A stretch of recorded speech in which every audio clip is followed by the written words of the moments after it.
वैसे तो शनि के नाम से ही हर व्यक्ति डरने लगता है। शनि की दशा एक बार शुरू हो जाए तो 7.5 साल बाद ही पीछा छोड़ती है। लेकिन हनुमान भक्तों को शनि से डरने की तनिक भी ज़रूरत नहीं। शनि ने हनुमान को भी डराना चाहा, लेकिन मुंह की खानी पड़ी। आइए जाने कैसे। महान पराक्रमी हनुमान जी अमर है। पवन पुत्र हनुमान रघुकुल के कुमारों के कहने से प्रतिदिन अपनी आत्मकथा का कोई भाग सुनाया करते थे। उन्होंने कहा कि मैं एक बार संध्या समय अपने आराध्य श्री राम का स्मरण करने लगा तो उसी समय ग्रहों में पाप ग्रह मंदगति सूर्य पुत्र शनिदेव पधारे। वह अत्यंत कृष्ण वर्ण के भीषणकार थे। वह अपना सिर प्राय झुकाए रखते हैं।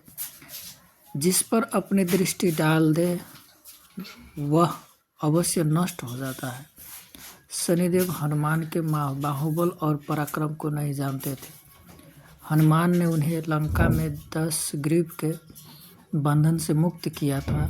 वह हनुमान जी से विनय पूर्वक किंतु कर्कश स्वर में बोले, हनुमान जी, मैं आपको सावधान करने आया हूँ। त्रेता की बात दूसरी थी, अब कलयुग प्रारंभ हो गया है। भगवान वासुदेव ने जिस क्षण अपने अवतार लीला का समापन किया उसी क्षण से पृथ्वी पर कली का प्रभुत्व हो गया।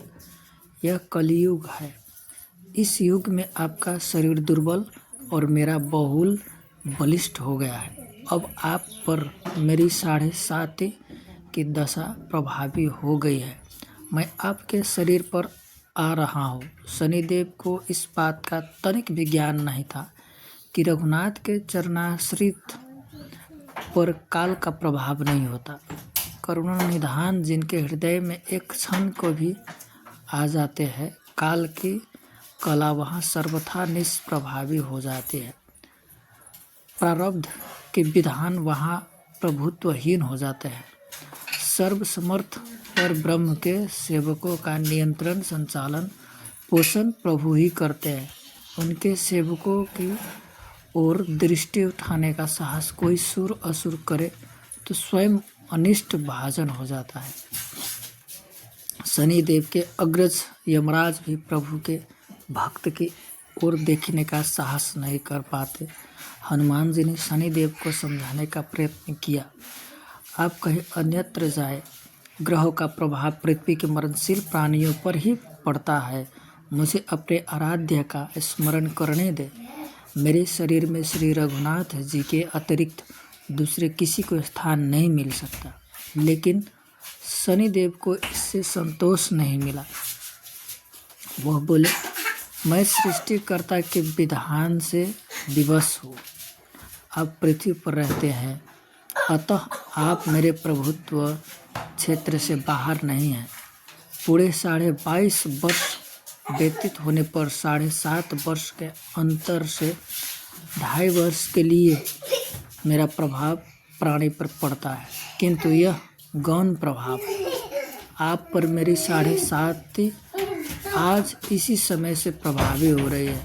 मैं आपके शरीर पर आ रहा हूँ, इसे आप टाल नहीं सकते। फिर हनुमान जी कहते हैं, जब आपको आना ही है तो आइए। अच्छा होता कि आप मुझ वृद्ध को छोड़ ही देते। फिर शनिदेव कहते हैं, कलियुग में पृथ्वी पर देवता या उपदेवता किसी को नहीं रहना चाहिए। सबको अपना आवास सूक्ष्म लोकों में रखना चाहिए। जो पृथ्वी पर रहेगा वह कलियुग के प्रभाव में रहेगा और उसे मेरी पीड़ा भोगनी पड़ेगी। और ग्रहों में मुझे अपने अग्रज यम का कार्य मिला है।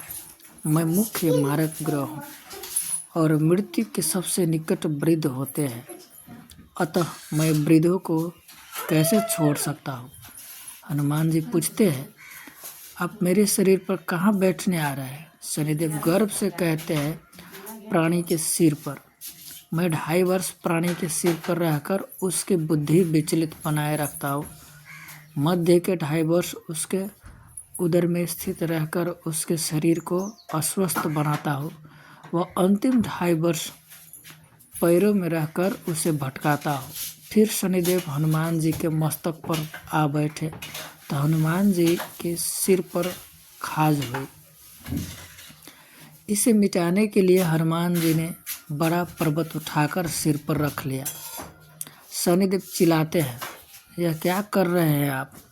फिर हनुमान जी कहते हैं, जैसे आप सृष्टिकर्ता के विधान से विवश है, वैसे मैं भी अपने स्वभाव से विवश हूँ। मेरे मस्तक पर खाज मिटाने की यही उपचार पद्धति है और आप अपना कार्य करें और मैं अपना कार्य। ऐसा कहते ही हनुमान जी ने दूसरा पर्वत उठाकर सिर पर रख लिया। इस पर शनिदेव कहते हैं, आप इन्हें उतारिए, मैं संधि करने को तैयार हूँ। उनके इतना कहते ही हनुमान जी ने तीसरा पर्वत उठाकर सिर पर रख लिया तो शनिदेव चिल्लाकर कहते हैं, मैं अब आपके समीप नहीं आऊँगा। फिर भी हनुमान जी नहीं माने और चौथा पर्वत उठाकर सिर पर रख लिया। शनिदेव फिर चिल्लाते हैं, पवन कुमार त्राहि माम। रामदूत अंजनेयाय नमः। रामदूत अंजनेयाय नमः। मैं उसको भी पीड़ित नहीं करूँगा जो आपका स्मरण करेगा। मुझे उतर जाने का अवसर दें। हनुमान जी कहते हैं, बहुत शीघ्रता की, अभी तो 5वां पर्वत बाकी है। और इतने में ही शनि मेरे पैरों में गिर गए और कहा, मैं सदैव आपको दिए वचनों को स्मरण रखूँगा। आघात के उपचार के लिए शनिदेव तेल मांगने लगे। हनुमान जी तेल कहाँ से देने वाले थे? और उसी दिन से आज भी वही शनिदेव आज भी तेल दान से तुष्ट होते हैं।